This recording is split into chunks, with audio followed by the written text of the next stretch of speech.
Welcome to the Killer Innovations Show, the longest continuously produced podcast in history. Each week, Phil McKinney brings you the insights and strategies to amplify your creativity and innovation skills. Here's your host, Phil McKinney. Hello, this is Phil McKinney, and welcome to this week's show. One of the conversations I have quite regularly with a lot of the listeners is around tools and methodologies and approaches, as many of you are innovation leaders within your organization, or you're entrepreneurs and you're trying to build up and recruit teams, but you want a team that has a high impact from an effort around innovation. Now, innovation's been around forever. You can go back to, the design of the first wheel, right? Gets viewed as in cartoons, et cetera, as being, one of the big breakthrough innovations. But as innovation has become more important, the development of methodologies and frameworks and tools and strategies and approaches has just exploded. And there's literally hundreds of thousands of consultants out there who want to give you kind of the magic 10-step process, and you can be a magic innovator, or your team or your organization. And look, it's hard work. It's not something you can just, write a check for, get the book delivered, and then just read it step by step by step. It doesn't work that way. You're talking about eliciting or encouraging your individuals, your team members to dig deep, find that creative spark. And that's something that just, it's not a light switch. You can't turn it on and off. But one of the strategies that I would encourage you to take a look at, which is having a pretty meaningful impact on innovation success, and that is applying Agile to your innovation efforts. You may already be doing Agile in other areas, such as your marketing team or product development teams, etc. But applying Agile, bringing agility into your innovation process, can have a significant and meaningful impact to your organization. And again, it's about improving your overall innovation successes.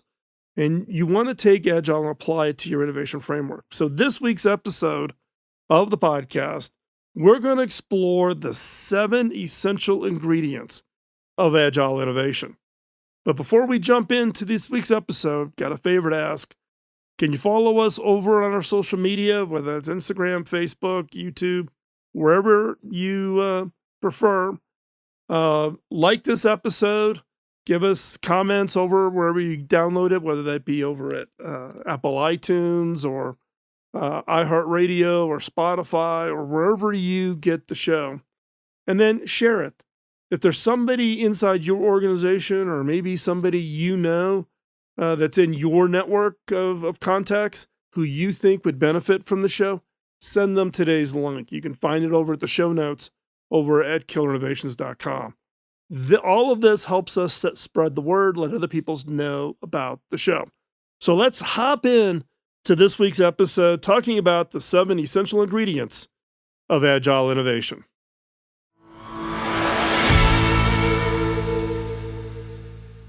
Innovation is not a new phenomenon. No matter what you may think, it's not new. Innovation has in fact been around since the dawn of time. We've seen it in everything from cave paintings to the modern day technologies we wear on our wrist or have in our pockets. Now, as innovation capabilities have developed over the years, so have things like innovation frameworks, tools, and methods for improving innovation success. Organizations that want to improve their innovation impact need to look seriously at embracing agility as part of their innovation framework. Now, this week's episode of the podcast, we're going to explore 7 of the essential ingredients to Agile innovation. Now, before we get started, what is Agile? What do I mean by Agile? Now, the dictionary defines Agile as the ability to move quickly and easily. Are you agile? Are you flexible? Can you start, stop, change directions? Another definition is the ability to think and understand quickly. Now, it's really the combination of those two definitions that I'm talking about when it applies to innovation. Now, agile tools and methodologies have been widely adopted in software development to great success. It's been around literally for decades, and most, if not all, software organizations have some aspect of agile methodologies that they use to speed up the process and to ensure that what they deliver in the end will be successful. Agile is now crossing over and gaining traction in innovation frameworks, methodologies, processes, and tools. Now, agile innovation is an iterative approach. It helps teams to deliver high impact innovations, which is all of our objectives. Yeah, okay, incremental innovations, they have their place. They have their role, and we shouldn't overlook those. Agile is about taking iterative steps, constantly testing, constantly evaluating, and doing it on a very quick basis rather than waiting for the big reveal in the end.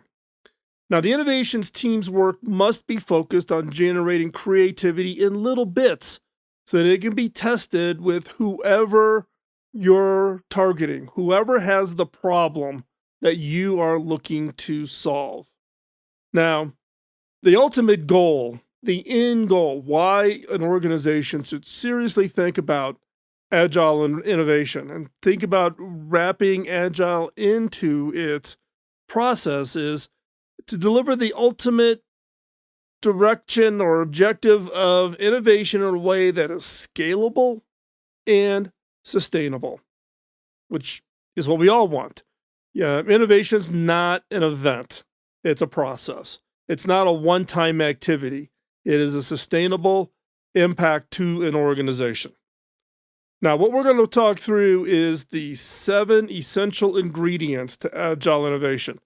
You may think there's 10, you may think there's 4. These are the 7 that I think about when I think about agile innovation. Now, as always, the objective here is not to give you the exact steps. Follow these 7 steps and magic happens. You need to understand agile and you need to adapt it to your innovation processes, whether you're an entrepreneur and starting a new business, or you're running a team, or you're an executive in a large organization. You need to adapt agility, the agile frameworks, to how you innovate, to how you operate. This is not a one-size-fits-all. Just as I talk about quite regularly, innovation processes are not a one-size-fits-all. If you have consultants pounding on your door saying, we've got this magic innovation process, or we have this magic agile innovation framework, run. Because the odds of them having a standard process that they can just drop on your desk and walk away and you're going to be successful is near zero. So, what I'm going to walk through are the 7 essential ingredients. You need to dig into each one of these, those that you want to apply, and in some cases you may say, that doesn't work with the processes that we operate under. That's fine. But you do need to take a look at how do you make your innovation process, your innovation teams, the projects that you're funding more agile in the context of what we're going to talk about now. So number 1, first essential ingredient for agile innovation is collaboration with stakeholders. Collaborating with stakeholders is essential for agile and specifically agile innovation. Now, what do I mean by stakeholders? Stakeholders are your team, subject matter experts, your target user, the person who benefits from what you're going to deliver, from outsiders who may have an input, whether it be something maybe regulatory required or somebody that you value that can bring a distinct perspective. Identify that set of stakeholders and you need to collaborate with them very closely. Why? Because collaboration with stakeholders helps in building a common understanding of the problem. And that is key. That's why I put this as number 1. You need to identify those stakeholders. You need to collaborate closely with them to understand the problem, crafting the problem statement. As I've said in many previous episodes of this show, you start with the problem statement, not with the idea, the innovation, the shiny object, the widget. You start with the problem statement. What's the problem you are trying to solve? Now, if you can define that problem statement and you can get stakeholders to agree on that problem statement, your confidence goes way up that any ideas, any innovations you develop that can solve that problem will have a high likelihood of success. So I should say a higher likelihood of success. Now, again, this collaboration ensures that it addresses the needs of the problem statement. That's the ultimate objective. So again, collaboration with the stakeholders, absolutely critical, absolutely important. The second essential ingredient to agile innovation is focusing on innovation impact. Doing those activities that have the biggest impact, those things that are going to have the biggest change. Focusing on impact helps to ensure the value of the innovation delivered. As you're going through this agile incremental fast cycles, you want to make sure that the entire team, the entire set of people working on this are aligned to work together towards the common goal with the same understanding. In the case of an agile framework, you are breaking down all of the activities, whether that be maybe some development of the problem statement or ideation or testing it or building proof of concept, whatever it is, you're doing these in small increments. And by defining and being clear on what these small increments are, you're getting everybody aligned. Everybody is lined up against a common understanding, common goal, a common result that you're looking to deliver, to solve a problem that you have defined. So again, second ingredient is focusing on innovation impact. Not just innovation because it's innovation impact. If you do an increment and the feedback from the people that you're trying to solve the problem for comes back and says, yeah, maybe not, then maybe that's not something you worry about. You take that out of your idea. You drop that idea out of the possible source of all the ideas that you're looking at to solve the problem. The third ingredient for agile innovation is a culture of continuous experiments.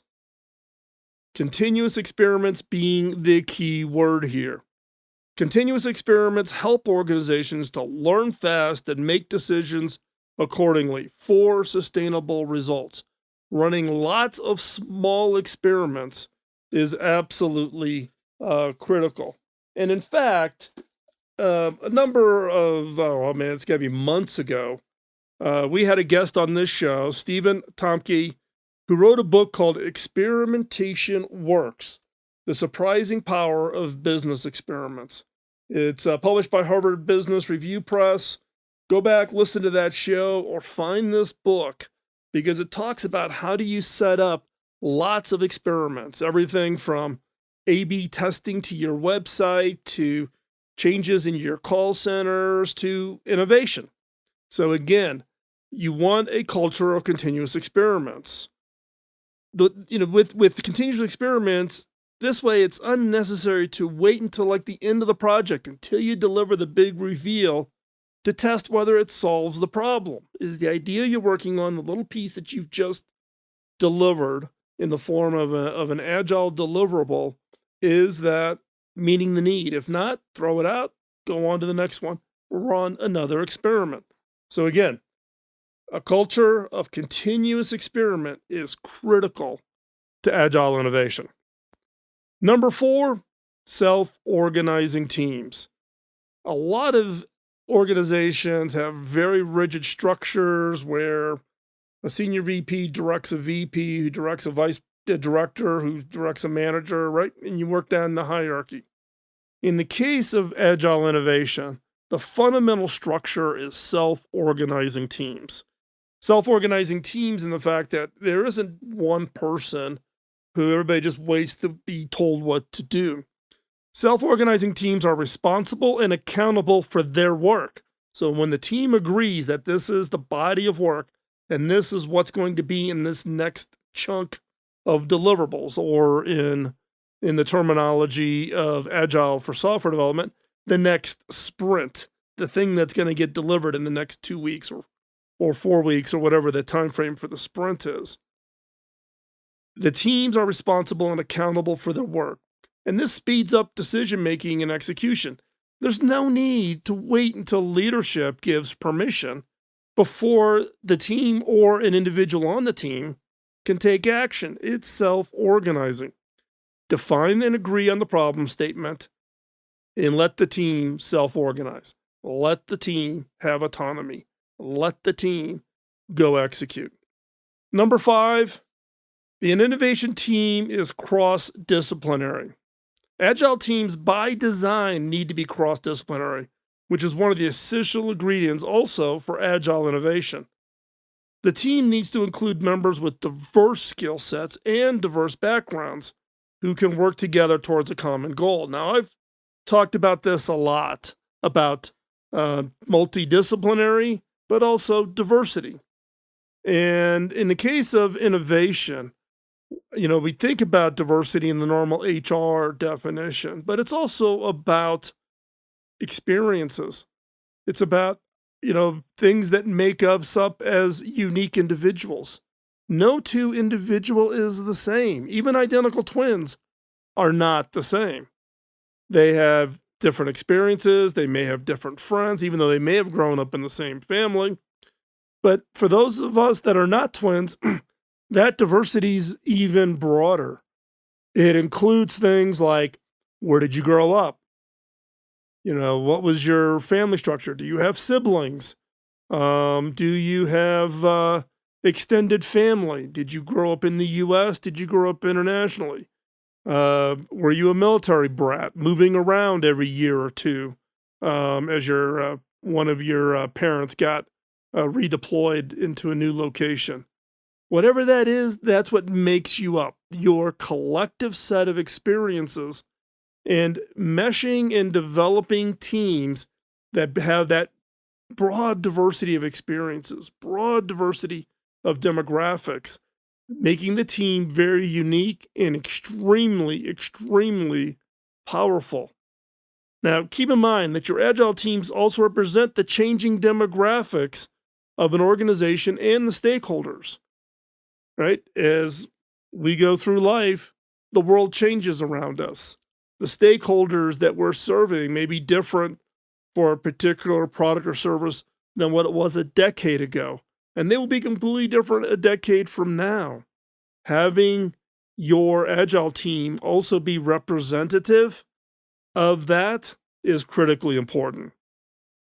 Now, in the case of these teams inside of your organization, they need to come from different parts of your organization, and they need to bring those perspectives and experiences. It's not just if you're a technical corporation, company, organization, your innovation team should not be just technical people.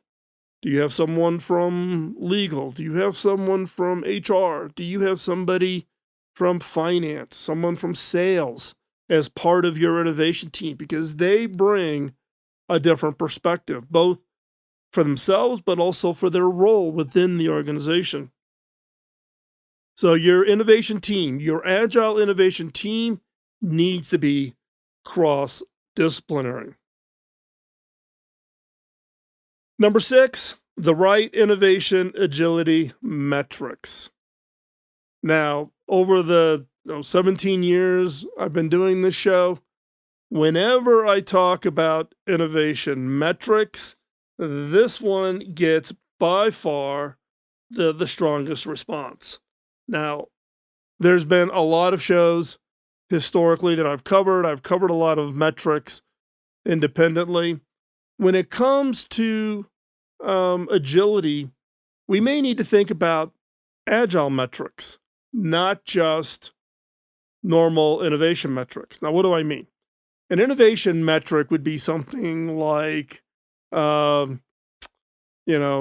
amount of revenue generated this year that are products that were introduced in the last 3 years. What we have referred to as the 3M metric. This is a metric that the 3M Corporation uses to ensure that they've got a robust, growing, impactful innovation pipeline, meaning they want to hit a certain amount of revenue every year from new products, not just be living off of the old stuff. Not how long can you stretch out Scotch tape? How long can you last off of the revenue off of Post-it notes? Those things that have been around for a while. What are the new products that have been introduced in the last 3 to 5 years at 3M? That's a metric. That's a metric that is measurement overall of innovation. Yeah, you could argue that it has some level of impact from the standpoint of Agile, but it's not an Agile-specific metric. An Agile-specific metric would be things like your innovation queue or the Agile queue. How many things are in the queue to be developed? And you're taking things out of the queue to make it into these little chunks, these little sprints that you execute again, that you deliver again.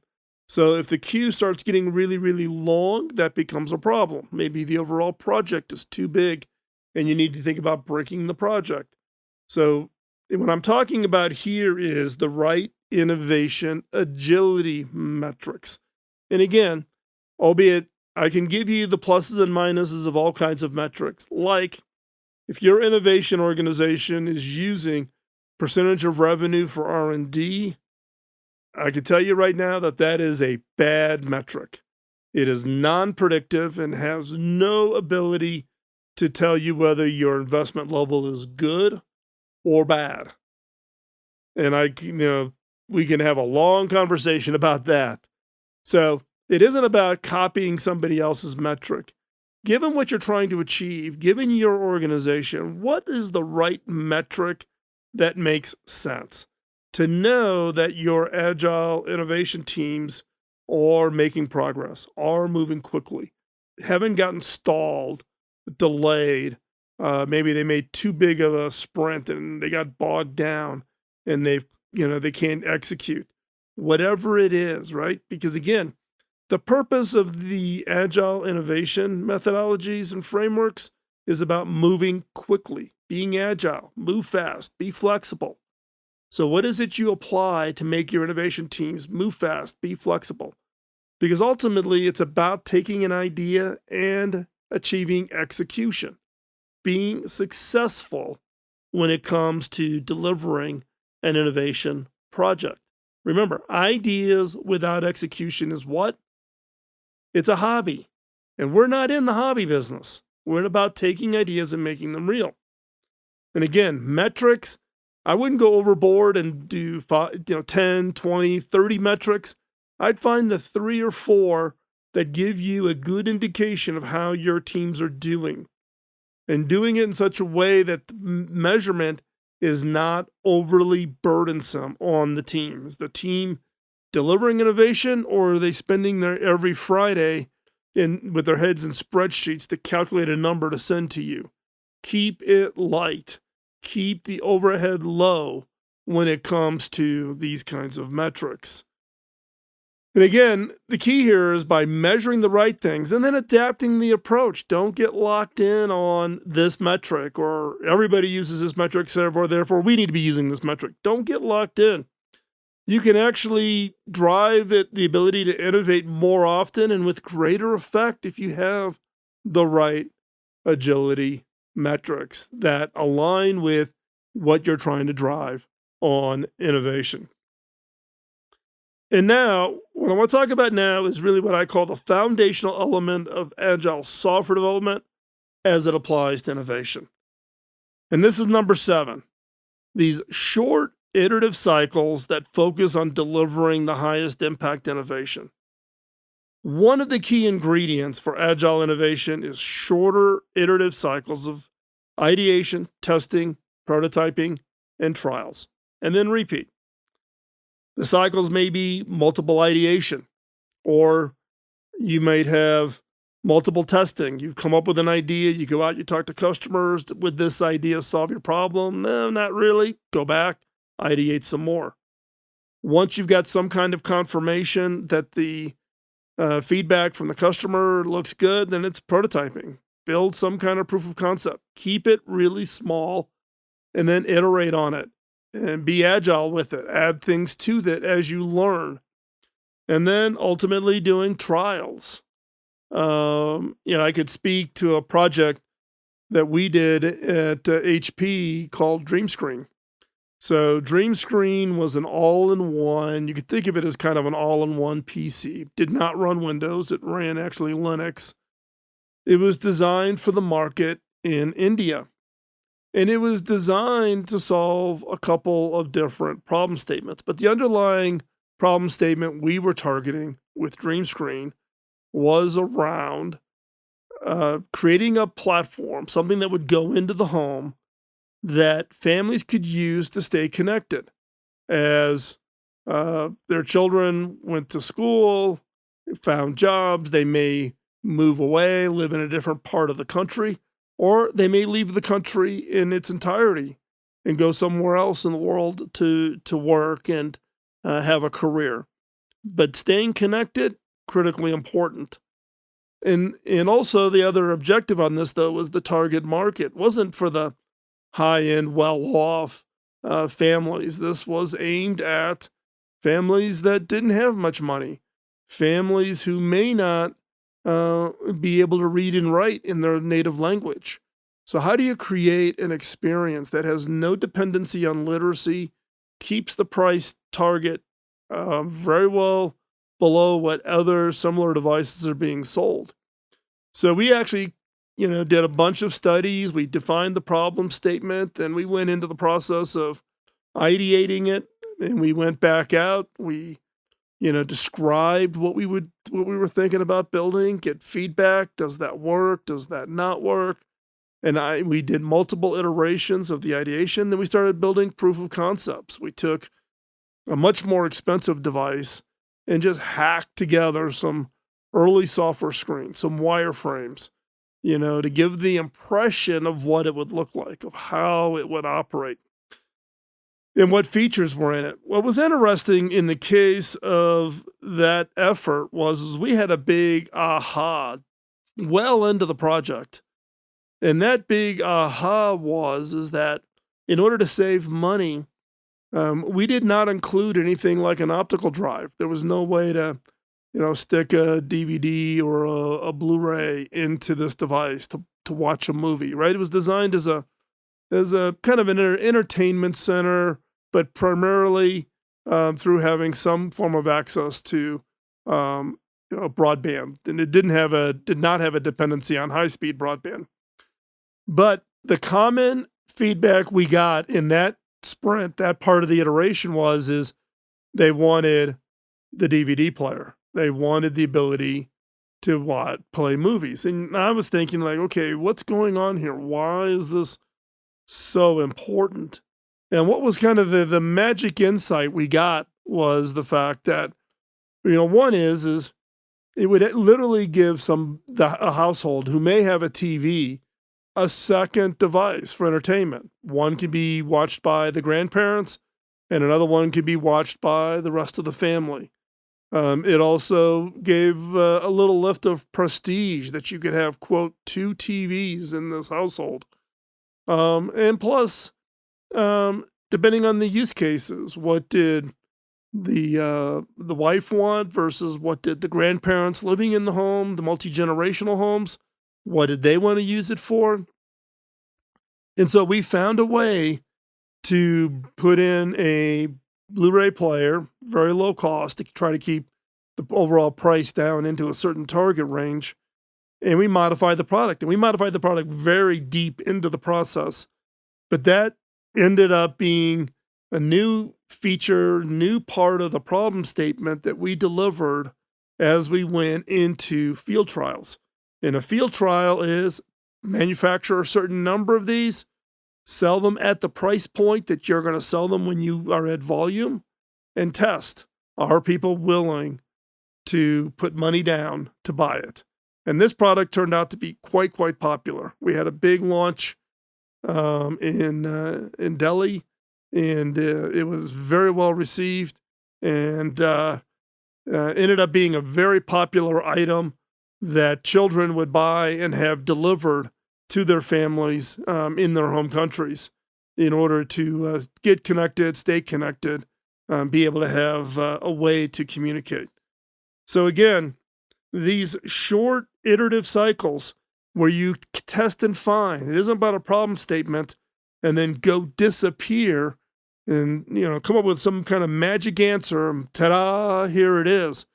Doing this on an ongoing basis, being close to the stakeholders, close collaboration as you're going through, test and validate, all the things you would do it in a structured way, not in an accidental way, which is sometimes how I think a lot of organizations treat their innovation. They're waiting for the serendipity effect, you having just the right conversation with just the right person at just the right time to get some magic insight. No, you can turn this into a process.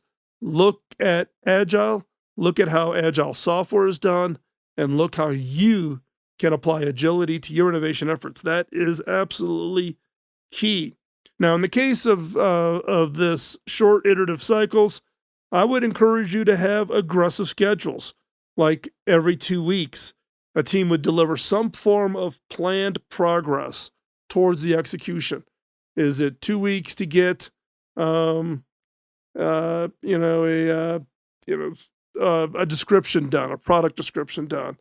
Would it be 2 weeks to get rough draft industrial design done? Would it be 2 weeks to get main high-level wireframes drafted? Whatever it is, but keep the pace going, keep the energy high, drive that progress. That allows you to see the ball moving down the field. Now, here's one thing that I want you to be very conscious of. If you run into a wall where you don't have an idea that solves the problem, or the problem, hopefully not, but you find a problem that is really not solvable with what capabilities you have today, be willing to raise the flag and stop the project. Just because you've started into the Agile process doesn't mean you're going to ride this through and you're going to deliver. If it's not working, stop. Free up those resources. Find the next problem statement and go solve it. Be willing to kill the project. In these short iterative cycles, these fast refresh rate, that's where you're going to gain that insight. If you're fumbling and struggling and you can't get the feedback from the users or the person you're trying to solve the problem for is, hey, that what you're proposing doesn't solve the problem. It does. I'm looking for XYZ, or here's my problem, and you're not doing it. Then stop it. Or if the problem statement was wrong, go back and rewrite the problem statement and restart the project. Don't be afraid to hit the reset button or to hit the stop button, because that's part of Agile. Is you're going to try something, you're going to do experiments, and it's not going to work. And again, the whole idea of these short iterative cycles is there's more chance to innovate in every iteration with less risk. You're not investing 6 months of effort to then deliver it, to then find out you've missed the mark. You're finding it out every 2 to 4 weeks as you go through the process. Now, I am a firm believer that Agile innovation is the best way to create new products and services for customers. Whatever that product or service is, whether you're going to do auto detailing, or you're going to deliver the next great mobile phone, or you're going to deliver the next robot so that I don't have to vacuum my house. Whatever that is, Agile innovation, I believe, is the best way to create those new products and services.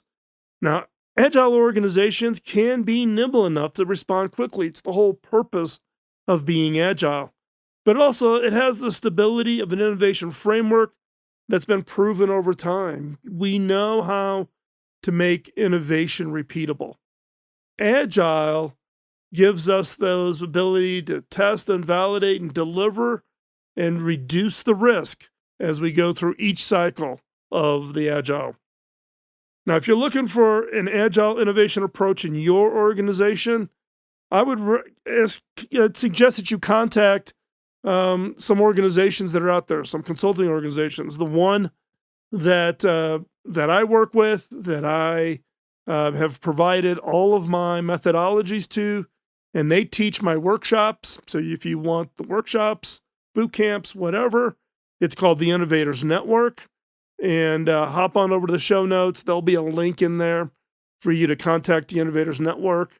And they can work with you to tailor and get the framework adapted, customized to your organization, train your teams, etc. In the case of Agile, this is the case where you may need help to plan out how an Agile innovation should work with other parts of your company. You already may have Agile frameworks in place, such as your software or product development teams. Agile is becoming quite popular in marketing organizations. And if you already have that, borrow those, steal them, apply them.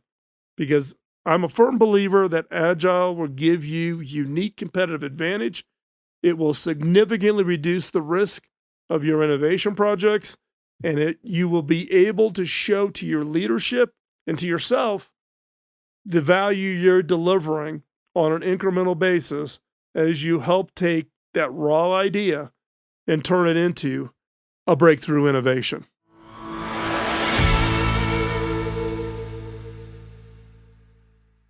So which of the 7 ingredients are you finding or giving you a little bit of a punch in the gut as to being really hard for your organization to adapt? One that I think comes up a lot is these short iterative cycles, number 7 in today's list. Start off small. That would be my advice. Don't try to jam Agile into your entire process and put it on its head and start over again.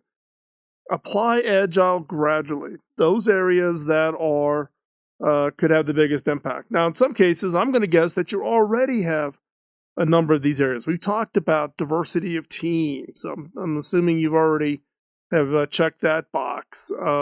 Close collaboration with your stakeholders, another box that you can check, right? So I'm guessing that a number of these you've already checked. But number 7, those short iterative cycles, it can take a little time to figure out how do you break those down, what's the right size of them. This is not a software development effort. This is an innovation effort. You have a lot of unknowns. If you're really pushing the innovation curve, trying to predict that you can have something done in 2 weeks can be pretty hard, right? And if you don't, and you don't meet the objective, then the team starts feeling bad, like it's missing it's not delivering what it's promised. You have to be careful, and you want to make sure people understand that this is still about innovation, and failure is okay. That's part of innovation, is finding out what works and how do you apply other kinds of methodologies and frameworks and processes that can work for your organization and make your organization as effective as possible when it comes to delivering innovation impact. Again, I want to thank you for taking the time out of your schedule to join us this week. As I have gotten into the habit of saying over and over again, I value your time. I do. I know how much that the time you spend with us, how valuable that is. I know my time is valuable, right? I'm prioritizing things I want to do, things I have to do, things I would like to do, but just can't fit into the schedule. And you have prioritized this show into your schedule. And that means a lot to us here working on the show. So again, thank you for taking the time and being with us this week. Hey, I'd love to hear your feedback.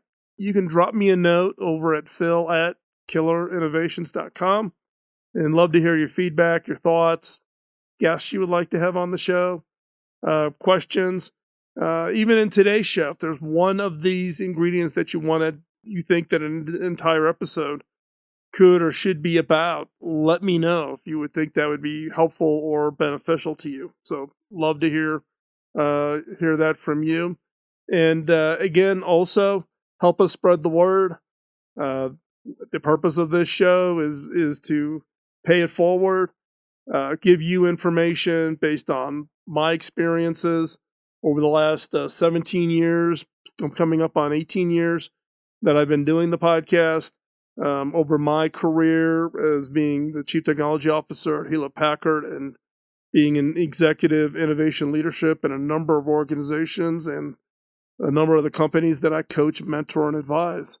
So bringing that all back and sharing that with you, that is the purpose of this show. So I want to make sure we're delivering value to you. So again, would appreciate it. You can contact us by email, or you can reply on any of the social media platforms on Facebook, LinkedIn, Instagram, or anywhere else you can find myself. So just drop me a note and I would greatly appreciate it. And with that, we'll talk to you next week. Bye-bye. Podcasting nonstop since 2005, this has been the Killer Innovations Show on the Innovators Network.